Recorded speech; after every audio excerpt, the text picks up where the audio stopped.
अंतरात्मा बोले, सम्यक दृष्टि बोले, ज्ञानी बोले, विवेकी बोले, धर्मात्मा बोले, मोक्ष मार्गी बोले, आत्म कल्याण चाहने वाला कैसा होता है कि यहाँ बताया जा रहा है कि वो शिवणे भी विषयाई ना भुंजे, स्वप्न में भी विषय भोगों को नहीं भोगता।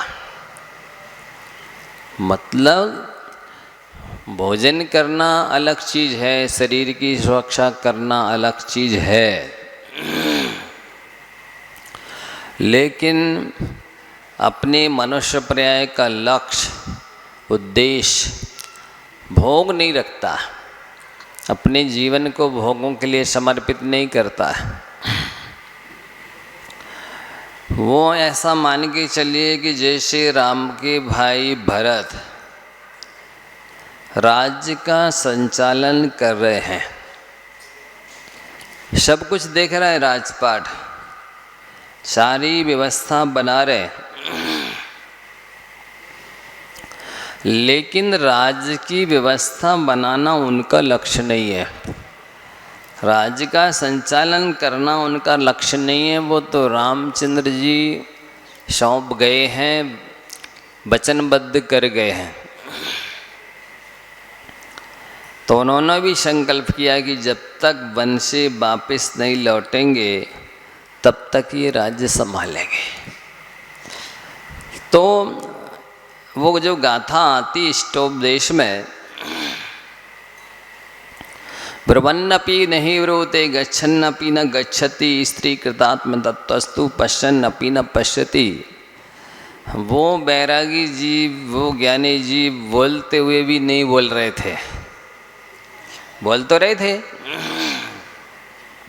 जब राज्य की व्यवस्था बनाना है, जनता की व्यवस्थाएं करना है, उनकी देखरेख करना है, सब कुछ सुनना है, कहाँ सही हो रहा, कहाँ गलत हो रहा, कौन अपराध कर रहा है, कहाँ किस चीज़ की कमी है, देखना सुनना तो सब पड़ रहा। लेकिन बोलते हुए भी वे नहीं बोल रहे थे, क्योंकि ये सब बोलने का उनका लक्ष्य नहीं था। गच्छन्नपि न गच्छति, चलते हुए भी वो नहीं चल रहे थे। जाना आना तो पड़ता होगा इधर उधर, लेकिन इधर उधर जाना आना उनका लक्ष्य नहीं था। स्त्री कृतात्म तत्वस्तु, जिसने आत्म कल्याण का ध्येय बना लिया है, लक्ष्य बना लिया, उद्देश्य बना लिया है, वो पश्यन्नपि न पश्यति, देखते हुए भी नहीं देखता। ऐसी विलक्षण दशा होती है।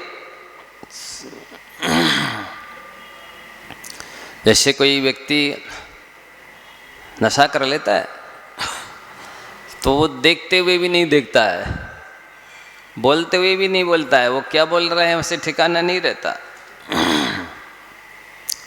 चलते हुए भी नहीं चलता, कहाँ जा रहा है, लेकिन वो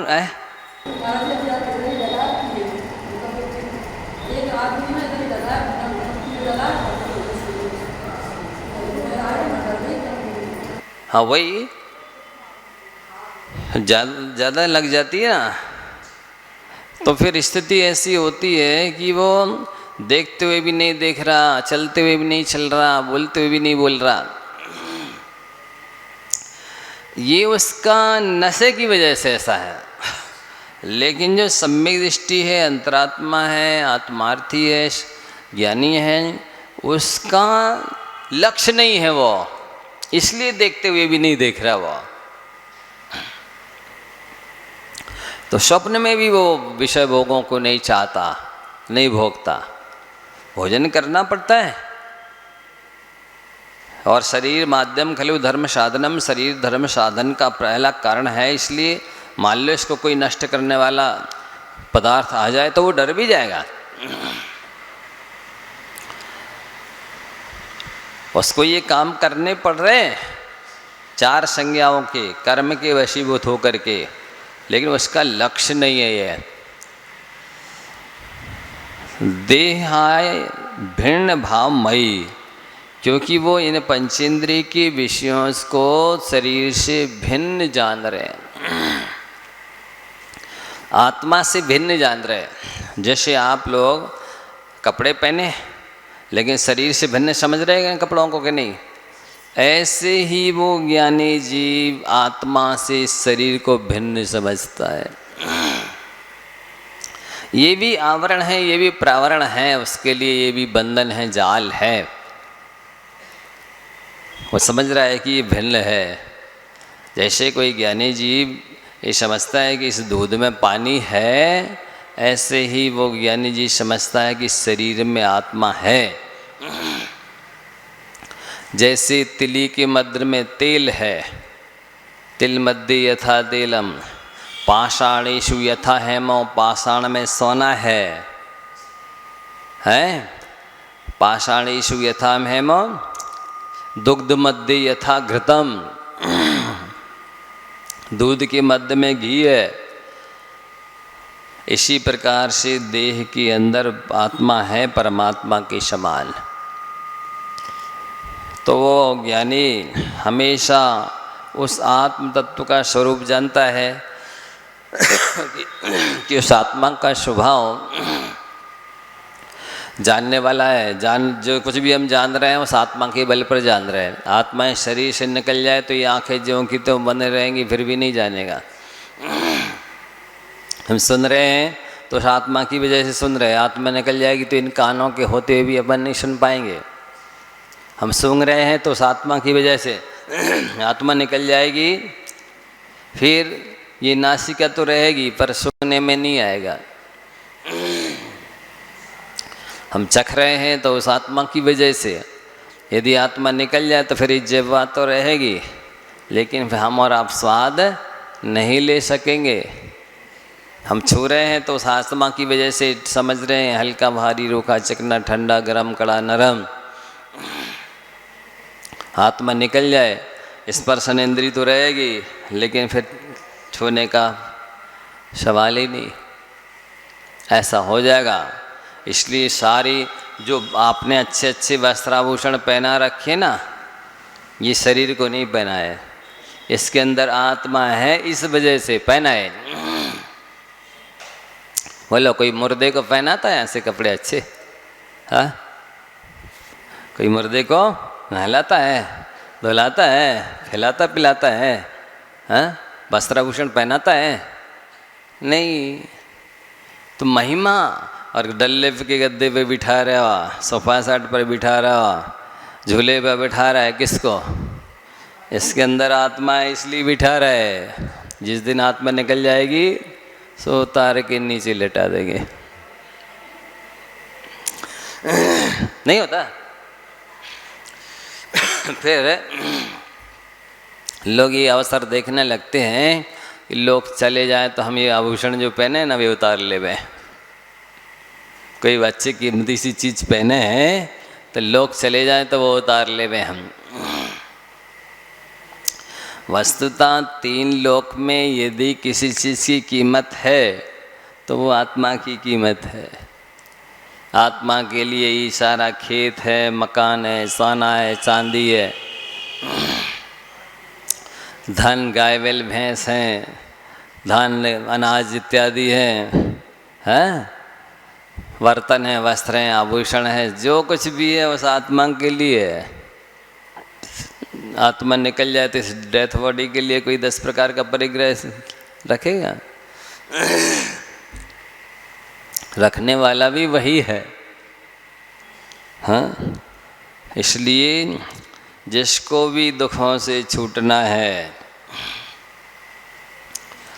अपनी आत्मा को स्वतंत्र बनाना है, सुखी बनाना है, शरीर से छुड़ाना है, शरीरातीत बनाना है, उन सबको शरीर से और आत्मा से भेद विज्ञान होना चाहिए। मैंने दृष्टिकोण ऐसा होना चाहिए, अलग है शरीर और इसके अंदर रहने वाली आत्मा अलग है।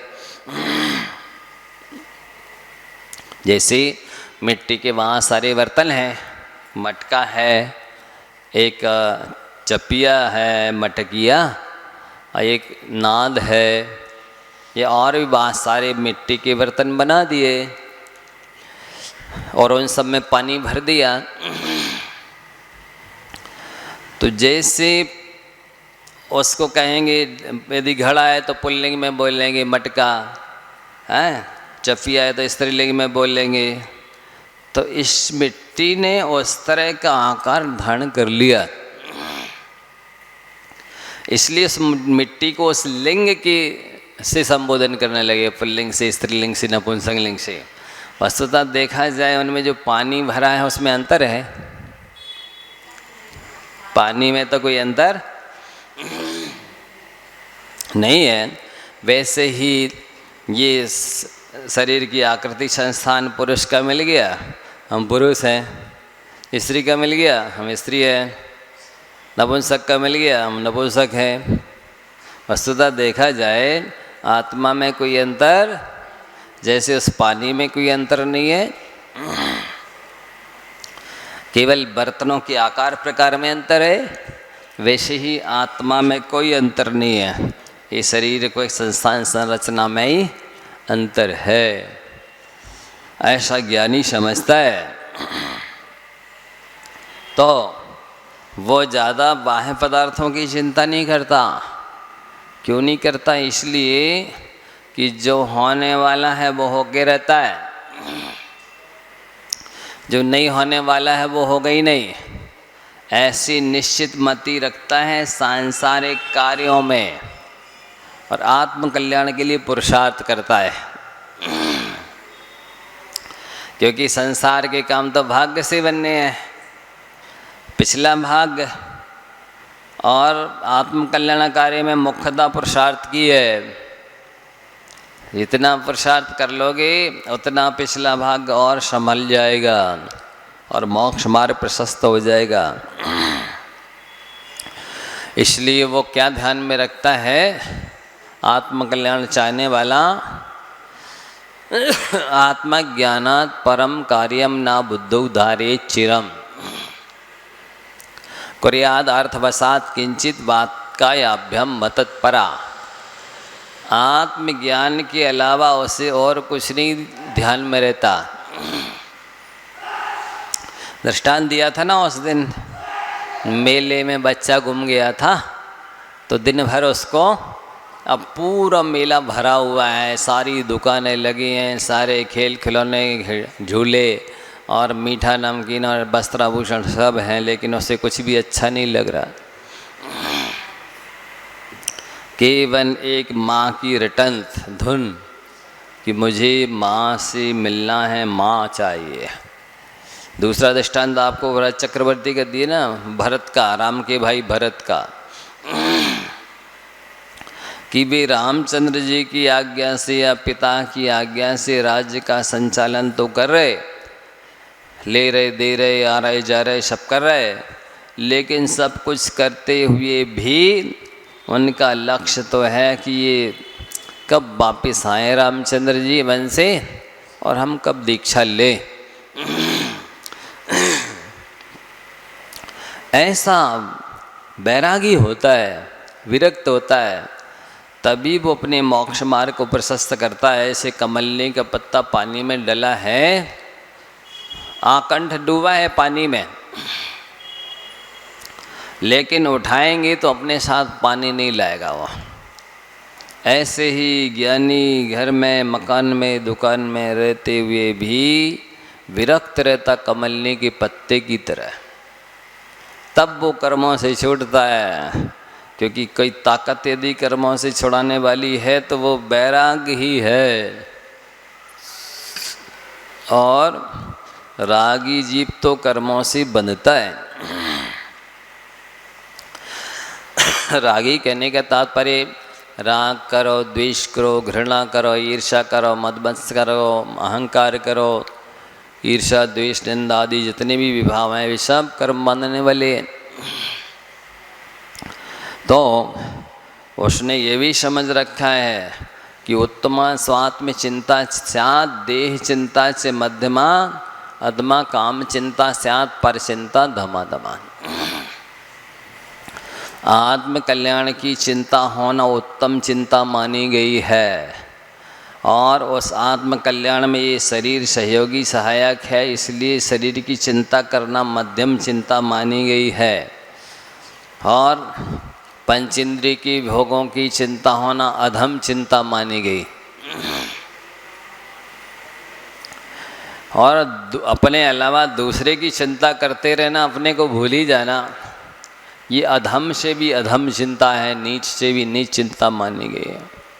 इसलिए वो जो आत्म कल्याण चाहने वाला ज्ञानी सम्यक दृष्टि होता है, वो अपने विषय में कभी भूलता नहीं। एक दिन और आपको दृष्टांत बताया था कि जैसे एक पनहारिन पानी भरकर लाने वाली महिला 1 2 3 घड़े सिर पर रखे हुए है, हाथ छोड़ के चल रही है, और साथ में चलने वाली महिलाओं से बात भी कर रही है,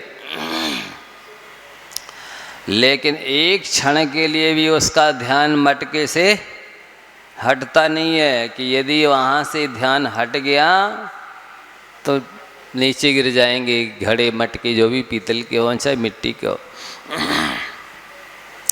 दूसरा दृष्टांत दिया था कि ड्राइवर है, वाहन चला रहा, बाजू में बैठने वाले से बात भी कर रहा हो, हैं, सब देख रहा है, लेकिन उसका ध्यान पूरा बैलेंस बनाने में रहता है। 4 दिन से सोया नहीं हो तब भी 1 सेकंड के लिए भी झपकी नहीं लेता, गाफिल नहीं होता, सावधान नहीं होता है। यदि मैं जरा भी चूका कि गाड़ी गड्ढे में गिर जाएगी, जीवन लीला समाप्त हो जाएगी। ये दृष्टांत क्या सूचित करते हैं? जैसे ड्राइवर का ध्यान हमेशा उसके बैलेंस पर रहता है, पनहारिन का ध्यान जैसा हमेशा उसके मटक सिर पर रखे घड़े पर रहता है, ऐसे ही आत्म कल्याण चाहने वाले का ध्यान हमेशा आत्म कल्याण पर रहता है। कोई मेरे से गलत काम न बन जाए जिससे मुझे नरक में जाना पड़े, जिससे अशुभ कर्मों का बंद हो जाए और खोटी गतियों में जाना पड़े। इसलिए लिख रहे हैं कि स्वप्न में भी वो पंचेंद्रिय के विषयों को नहीं भोगता है अंतरात्मा। लिखा नहीं 133 नंबर गाथा में, देखो। तो वो दूसरे काम करता है, लेकिन शरीर से करता, शरीर से हो जाए तो वचन भी नहीं लगाता, और यदि न चले काम तो थोड़े बहुत शब्द बोल करके काम चला लेगा, लेकिन मन को उन विषय कषायों में नहीं लगाता। मन से वो उन्हें अच्छी नहीं समझता। जैसे दृष्टांत आपको दिया था, एक बीमार व्यक्ति है, उसको दवाई खाना पड़ रही, खा रहा है, मन में कैसे भाव हैं, लेकिन ऐसा मानता मेरा सौभाग्य है मुझे दवाइयाँ खाने मिल रही हैं।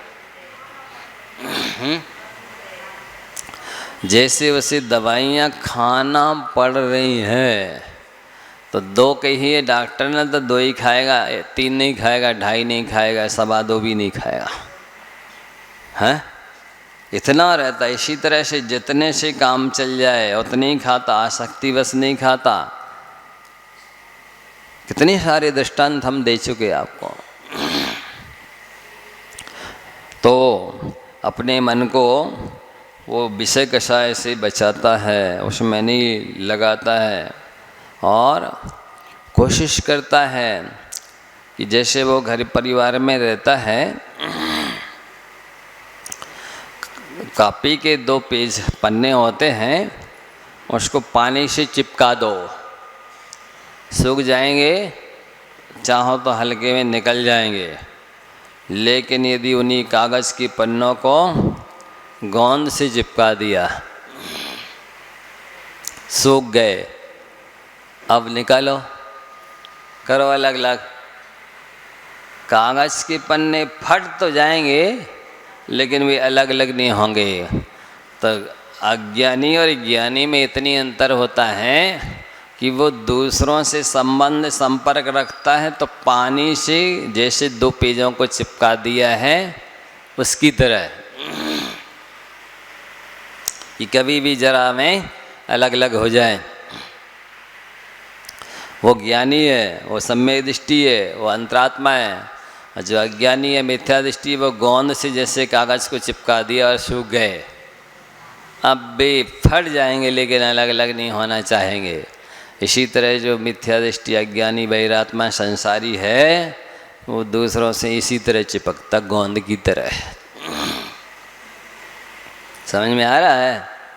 हाँ, ऐसा है। तो वो ये दो के रहने पर चिंता होती है, और चिंता से अशुभ कर्मों का बंध होता है। इसलिए अंदर में आस्था कैसी बनाता है सम्यक दृष्टि ज्ञानी, कि मैं तो अकेला ही हूँ और निश्चिंत हूँ। इसलिए वो दूसरों की चिंता पालता नहीं, कर्तव्य करता है। कैसे? जैसे वो धाय बच्चे का लालन पालन पोषण करती है, इस तरह। नहीं देखा धाय को कभी? कोई रहती थी पहले राजाओं महाराजाओं के यहाँ, जो बड़े लोग होते, पैसे वाले लोग होते थे। अब बच्चे को दिन भर कौन टांगे फिरे, तो एक महिला रख ली। अब वो उसे नहलाएगी, धुलाएगी, सुलाएगी, खिलाएगी, पिलाएगी, मनोरंजन कराएगी, इस तरह से तो वो कराती थी। धाय बोलते थे। और कोई शब्द है दूसरा? आया, आया। अब वो आया कर तो रही दिन भर सेवा परवरिश, लेकिन क्या स्वप्न में भी उस बच्चे को अपना मानती है? मेरा नहीं है। इसी तरह वो ज्ञानी जो होता है सम्यक दृष्टि, जो आत्म कल्याण चाहने वाला, वो किसी को अपना नहीं मानता। जब चेतन कोई अपना नहीं मान रहा, तो ये जड़ अचेतन जो महल मकान कोठी बंगला इत्यादि हैं, गाड़ी घोड़ा, उनको क्या अपना मानेगा बताइए? ऐसा विरक्त होता है। तो अज्ञानी और ज्ञानी में भी अंतर है कि अज्ञानी पापी कहलाने से परहेज करता है, पाप से परहेज नहीं करता। और ज्ञानी पापी कहलाने से परहेज नहीं करता, पाप से परहेज करता है। क्योंकि उसे निश्चित धारणा है, श्रद्धा है कि पाप तो हमेशा पीड़ा देता है, पेड़ा नहीं देता। पाप हमेशा पीड़ा देता है, पेड़ा नहीं देगा।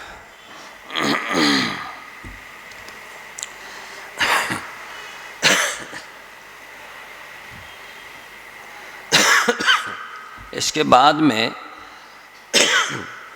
वो गृहस्थ में रहते हुए साधना करता है, भावना भाता है, हे भगवान वही दिन कब आएगा जब हम भी साधु संत बन करके तपस्या करेंगे। भावना भाने से भी अशुभ कर्मों का नाश होता है। भावना भी भावनाशनी होती है, शुभ भावना, अशुभ भावना भाववर्धनी होती है। वो कहते ना, जिन ते घर वाही कछु न बने, तिन उन ते बनमाही कहाँ, ते बनमाही कहाँ कर हैं। जो घर में रहकर कुछ नहीं कर पा रहे, वे जंगल में क्या जाएंगे और क्या करेंगे? क्योंकि बनेपि दोषा प्रवंति रागिणाम गृहेपि पंचेन्द्रिय निग्रह स्तपा अबद्ध मुक्ति पथि गच्छतो भवेत विमुक्त रागस्य गृहम तपोवनम। मोही जीव जंगल में भी रहे तो वहाँ भी पाप ही करेगा। कई साधु संत अकेले जाते कि जंगल में तपस्या करने? नहीं, रागी द्वेषी कामी क्रोधी भी जाते। तो रागी जीव कहीं भी रहे, वन में भी रहे, तो वहाँ भी जाके वो पाप ही करेगा, और शिकार खेलेगा, व्यसन करेगा। और गृहे भी पंचेंद्रिय निग्रह स्तपा, घर में रह करके भी पंचेंद्रियों का निग्रह करने वाले की तपस्या होती है। सब नहीं होती, बात अलग है, लेकिन यानी घर में रह कर के भी बैरागी रहता है। कीचड़ में पड़ा सोना जैसे धो निकालो, जरा पानी डालो, दमकने लगेगा। ऐसा होता ज्ञानी। और अज्ञानी लोहे की तरह कीचड़ में डालो, कुछ समय बाद जंग लग जाएगी, इतना आसक्त हो जाता है। तो जैसे लोहे को उसकी जंग खा जाती है, ध्यान से सुनना, उसी तरह से व्यक्ति को जंग खा जाती है। क्या मतलब? जो संघर्ष में विश्वास रखते हैं, संघर्ष उनके लिए जंग की तरह खा जाता है। आ रहा समझे? जंग के दो अर्थ हैं, एक तो लोहे में लगने वाली जंग और दूसरा जंग यानी संघर्ष है, युद्ध। तो जो जंग में विश्वास रखते हैं वे उसको जंग खा जाती है, और जो शांति में विश्वास रखते हैं सदैव शांति की विजय होती है। कौरव पांडवों में देखो आप, उनको पांडवों को युद्ध करना नहीं था, वो करना नहीं चाहते थे, करना पड़ा था मजबूरी में। इसलिए सत्यमेव जयते, विजय तो सत्य की ही हुई। रावण में देखो, राम युद्ध करना नहीं चाहते थे, वो तो अपनी सीता चाहते थे, तब अपनी लंका तुम रखो, हमको कुछ नहीं चाहिए। लेकिन वो ऐसे देना नहीं चाहता था, इसलिए सत्य की विजय हुई। तो इस तरह वो जो ज्ञानी होता है वो शांति में विश्वास रखता है। दान के द्वारा उत्तम भोग उसे मिल जाते हैं, जितना दान दोगे भोग उतने ज़्यादा मिलेंगे। वर्तमान में मिथ्या दृष्टियों की संख्या बहुत है, इसलिए भी दान में धन नहीं लगाना चाहते। वे बर्थडे में लाखों खर्च कर देंगे, शादी की सालगिरह में लाखों खर्च कर देंगे, हाँ, शादी में और अस्पताल में, घूस में, कोर्ट कचहरी में। हाँ हाँ, वो तो है ही। बहिरात्मा मिथ्या दृष्टि जीव तो अनगिनती खर्च कर सकता है, लेकिन धर्म क्षेत्र में गिन गिन के करेगा, इतने खर्च होगा, इतने खर्च होगा, इतना खर्च हो गया, इधर बचाएगा, हाथ से कोड़ेगा। ये बहिरात्मा मिथ्या दृष्टि अज्ञानी की पहचान है। उसको ये ज्ञान नहीं है कि धन की कमी होती पाप के उदय से, और दान देने से तो पुण्य बंधना है, पुण्य बढ़ना है, तो ये कम हो ही नहीं सकता, ये तो और बढ़ेगा। दान देने से पुण्य बढ़ना है, तो पुण्य बढ़ेगा तो धन और बढ़ेगा, कमेगा कहाँ से? लेकिन उसकी आस्था नहीं है ना ऐसी धर्म के प्रति, इसलिए वो धार्मिक कार्यों में पैसे बचाता है और विषय भोग में लुटाता है, क्योंकि इसमें तात्कालिक सुख मिल जाता ना, इंद्रियजन्य सुख जो जितना मिल गया बस उतनी में खुश, मज़ा आ गया, बस आ गया, मज़ा आ गया, आया और चला गया है। जैसे अज्ञानी लोग हैं ना, फटाके चलाते। फटाके चलाना क्या है? इनडायरेक्ट में नोटों में आग लगाना है, डायरेक्ट नोटों में आग नहीं लगाइए, फटाका ला करके उसमें लगा दिए, बात तो एक ही है। ध्वनि प्रदूषण, वायु प्रदूषण और मानसिक प्रदूषण और सट निकाय की जीवों की हिंसा और अपव्यय, धन का दुरुपयोग, पाप का बंध, दुर्गति की तैयारी। एक फटाका फूटता है, असंख्यात जीव उसकी ध्वनि से मर जाते हैं, कई डर जाते हैं, कई मर जाते हैं। क्या करें? लेकिन एक फुलझड़ी जलाई आपने, समझ लो कि आपके सैकड़ों भाव बढ़ गए संसार के। अब इतने जन्म और धारण करना पड़ेंगे, संसार में रहना पड़ेगा, इतने कर्म बन गए। नहीं समझते। सुबह बताया था ना, जैसे ये करवा चौथ चल रहा, कौन से शास्त्र में लिखा? कोई शास्त्रीय संबंध नहीं है, धर्म से उसका कोई संबंध ही नहीं है, लेकिन इतना भारी त्योहार मनाया जा रहा है कि बिल्कुल सीजन आ गया। हाँ, टाइम नहीं है लोगों को, भीड़ मच गई मार्केट में, दुकानों पे।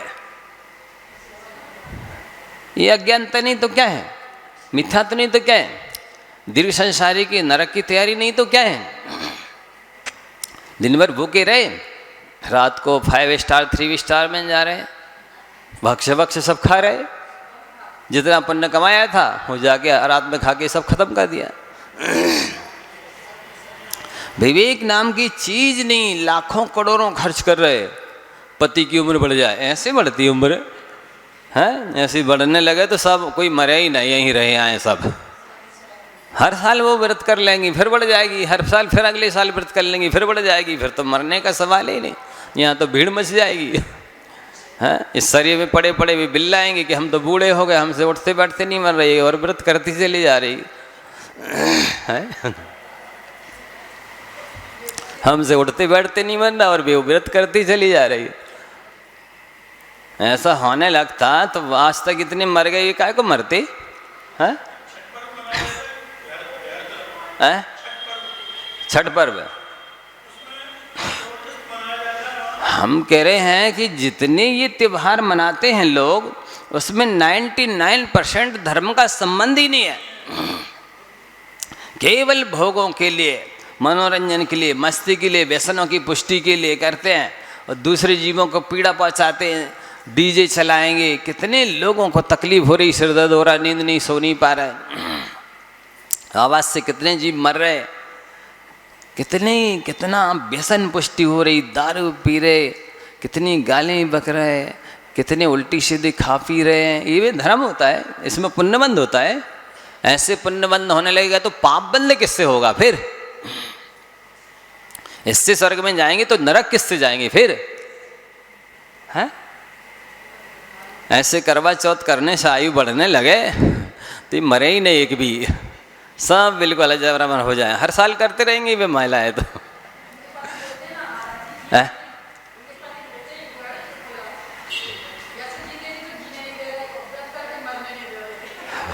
वैसे तो जीने नहीं दे रही और व्रत करके मरने नहीं दे रहे। नहीं, वैसे संसारी प्राणियों का एक नेचर है कि आप सुख से जीना चाहोगे तो भी जीने नहीं देंगे और मरना चाहो तो सुख से मरने नहीं देंगे। बिल्कुल पक्का है। नहीं, कहीं से कहीं तक धर्म का कोई संबंध नहीं है। लेकिन करोड़ों खरबों का कितना व्यापार ओवरटर्न हो रहा है। इतना भयंकर सीजन आ गया, कितने दिन से, जब से कुआर लगा तब से है, जब से कुआर लगा तब से खीर कुचियाँ चल रही हैं।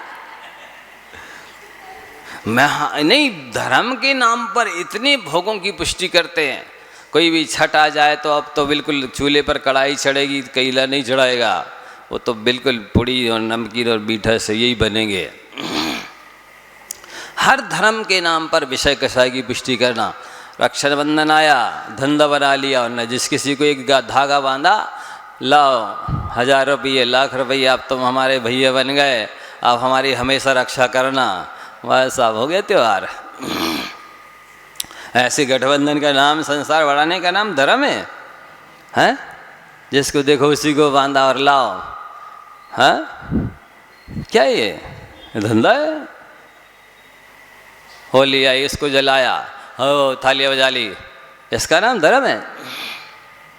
किसी को आग लगाने का नाम धर्म है? नहीं, यहाँ भी बहुत सारी चीज़ें ऐसी चलने लगी हैं जिसका धर्म से संबंध ही नहीं है।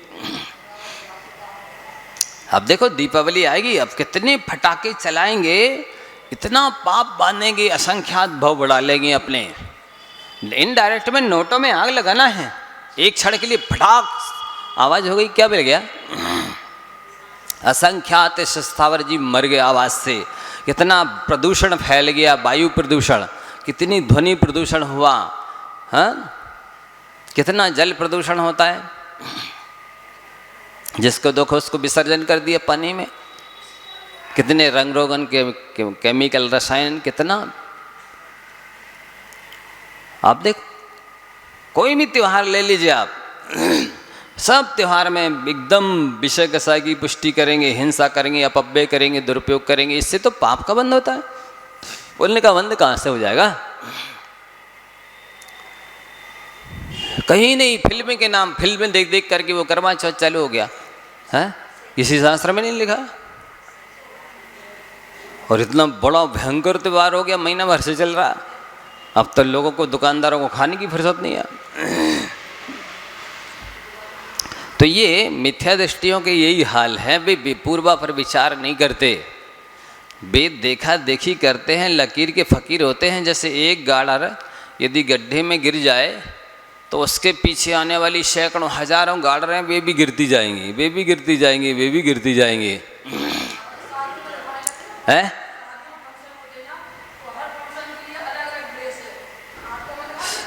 सब जितने स्थानों पे जाएंगे उतने स्थान की ड्रेस अलग अलग, वहाँ की सारी चूड़ियाँ, वो सारे वस्त्राभूषण मैचिंग की चाहिए। इसका नाम धर्म है, आडंबर बढ़ाने का नाम धर्म है, हैं? यदि ये धर्म हो जाए तो अधर्म किसे कहेंगे? हैं? किसे कहेंगे अधर्म? फिर आने दो, कोई भी त्यौहार आए, आप देखो पूरे लीपापोती करके लाखों जीव मार डाले हैं। अब धनतेरस आएगी, ये वाहन खरीदो, ये कपड़े खरीदो, ये आभूषण खरीदो, इसका नाम धनतेरस है। तेरस के दिन गौतम स्वामी ने, महावीर भगवान ने ध्यान लगाया, केवल ज्ञान प्राप्त किया, ये इसलिए वो धनतेरस हो गई, इनके लिए कपड़े खरीदने के लिए हो गई। वस्त्राभूषण कभी वाहन खरीदो, नहीं खरीदेंगे तो वो तेरस ही नहीं मनाई, अशकुन हो जाएगा, कबाड़ खाना बढ़ाओ, अपव्यय करो, इसका नाम धन धर्म है। दीपावली आई, खूब लड्डू पुड़िया बन दो अच्छे, हैं, गोठा खाजा, दीपावली हो गई, फटाके फोड़ करके, इसका नाम दीपावली है। भगवान ने क्या किया? भगवान ने तो इस विषय कसाय को छोड़ा, आरम परिग्रह को छोड़ा, उन्होंने अंतर की सफाई की, विषय कषायों से आत्मा को स्वच्छ किया, निर्मल किया। अब उन्होंने घरों की सफाई करके धर्म बना लिया, समझ लिया क्या पर्व होता है, क्या धर्म होता है, क्या पुण्य होता है, कोई समीक्षा करता नहीं। आप देखो भाई, माने किसी भी चीज़ की कमी नहीं होगी घर में, लेकिन धनतेरस आने दो, अब भी सब मार्केट में जाए, कोई वाहन खरीदेगा, कोई वस्त्र खरीदेगा, कोई आभूषण खरीदेगा, नहीं तो वो धनतेरस नहीं मनाई गई। लो, कौन सा अपशकुन हो जाएगा? हाँ, यही सबके लिए है। नाग पंचमी आएगी, दूध पिलाओ, सांपों को दूध पिलाओ, नहीं अपशकुन हो जाएगा, वो आके काट देगा। साक्षात निकल आए सांप तो बेचारे की जान ले लेंगे, नाग पंचमी को दूध पिलाएंगे, है? घर के आई नांग ना पूजे, मम्मी पूजन जाए, ऐसा ज्ञान छाया हुआ है, कोई धर्म से लेना देना नहीं। बेचारे सांप को इतना मारेंगे, मार मार के, और फिर आग जला देंगे, कितनी मुक्ति मिल जाएगी। ऐसा कोई आपके साथ करे तो आपको मिल जाएगी मुक्ति।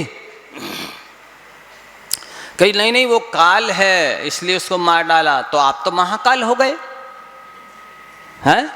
वो काल था, वो काटता तभी काल कहलाता, आपने तो उसकी जान ले ली, आप तो महाकाल हो गए। देखते देखते ऐसी निर्दयता से मार डालते हैं। अब वो जन्म जन्मांतरों में बैर नहीं बन जाएगा, वो बदला नहीं लेगा। इसका नाम नाग पंचमी है, इसलिए मनाती नाग पंचमी। हे नाग देवता, ना आँखों दिखाइयो, ना कानों सुनाइयो, लो दूध पी लो, है? ये सब वो नाग वाले वो टपारे लिए घूमे फिरेंगे, लो नाग देवता के दर्शन कर लो, पानी दूध पिला दो इसको, तुम्हारा कल्याण हो जाए, भला हो जाए। ये सब धंधे बना रखे लोगों ने, सब देखा देखी, भेड़ चाल, कोई शास्त्र ना पढ़ते हैं, ना सुनते, ना समझते। बुद्धि इतनी रखेंगे कि दुनियादारी के काम करवा लो, एक से एक छोटी से छोटे उपकरण बना देंगे, स्क्रू बना देंगे, बड़े से बड़े एक कोई भी कारखाने बना देंगे, इंजीनियरिंग की है, कोई भी प्रोडक्शन कर देंगे, नए नए इंस्ट्रूमेंट्स, उपकरण, मशीनें, कारखाने, लेकिन धर्म के नाम पर इतनी सी बुद्धि नहीं लगाते कि विचार तो करें कि भगवान कैसे होते हैं, भगवत्ता कैसी होती है, पूजा कैसी होनी चाहिए, क्यों होना चाहिए, कब होना चाहिए, कहाँ होना चाहिए, किस द्रव्य के द्वारा होना चाहिए। दिमाग लगाने का सवाल ही नहीं। यही तो मिथ्या दृष्टि बहिरात्मा है। विवेकहीन होते हैं, बिल्कुल बिना सींग पूछ के पशु होते हैं। जिसको विवेक ही नहीं है किसी बात का कि हम क्यों कर रहे हैं, इतना डरता है किससे, नहीं ये त्यौहार नहीं मनाया तो कोई अपशकुन हो जाएगा, कोई घर का व्यक्ति मर जाएगा, कि व्यापार में घाटा हो जाएगा। ऐसे होता है कि पाप कर्म के उदय से होता है ये सब। ना पुण्य पर विश्वास, ना पाप पर विश्वास। डरता है, लेकिन जिससे डरना चाहिए उससे नहीं डरता। पाप से डरता नहीं है, नरक में जाने से डरता नहीं है, कर्मबंध से डरता नहीं है। तो यहाँ बता रहे हैं ये अंतरात्मा बहुत विवेकी होता है, हर क्रिया को सोचेगा ये क्यों कर रहे हैं, इसका हमारी आत्मा से क्या संबंध है, इसका शास्त्र में उल्लेख है कि नहीं है, इसके करने से क्या लाभ है, क्या हानि है। यही तो विवेक ही है, सम्यक दृष्टि है, यही तो अंतरात्मा है, ज्ञानी है। और क्या अंतर है? लकीर का फकीर नहीं होता है। कौवा कान ले गया, कौवा के पीछे दौड़ गए हैं, अरे देख तो लेते एक बार नहीं, किसी ने कह दिया उसके पीछे दौड़ गए। ऐसे ही करते हैं सब लोग। आप देखो 10 लक्षण आएगी तो उसमें भी नहीं छोड़ेंगे, हर छठ है क्या है। कोई भी त्योहार उसमें विषय कसाय की पुष्टि करना, मस्ती करना, मनमानी करना, भोग भोगना, बस हो गया त्यौहार। ऐसे त्यौहार होने लगे, ऐसे त्यौहार मनाए जाने से पुण्यबंध होने लगे तो ये सब तो सब स्वर्ग और मोक्ष में चले जाए। इतना सरल नहीं है। तो आपको समझना है मूल चीज़ क्या है। हमारे अंदर में क्षमा भाव आए, हमारे अंदर में विनम्रता आए, हमारे अंदर सरलता आए, हमारे जीवन में संतोष आए, सम की शांति की साधना करें। क्या समता होती है, क्या शांति होती है, क्या इच्छाओं का निरोध करें, कुछ समझते नहीं। इच्छा वस्तुतः मोहिनी कर्म की पर्याय है, और मोहिनी कर्म घातीय कर्म है, और वो पाप प्रकृति है। तो इच्छा करने वाला पापी हुआ कि पुण्यात्मा हुआ? उसमें भी पाप की इच्छा कर रहे हो, कोई धर्म करने की, आत्मकल्याण की इच्छा कर रहे होते तो फिर भी ठीक था। तो वो है नहीं। तो जो अनादिकाल से कर्म बांधते चले आ रहे हैं, यदि उन कर्मों का नाश करना चाहते हो तो समता का अभ्यास करो।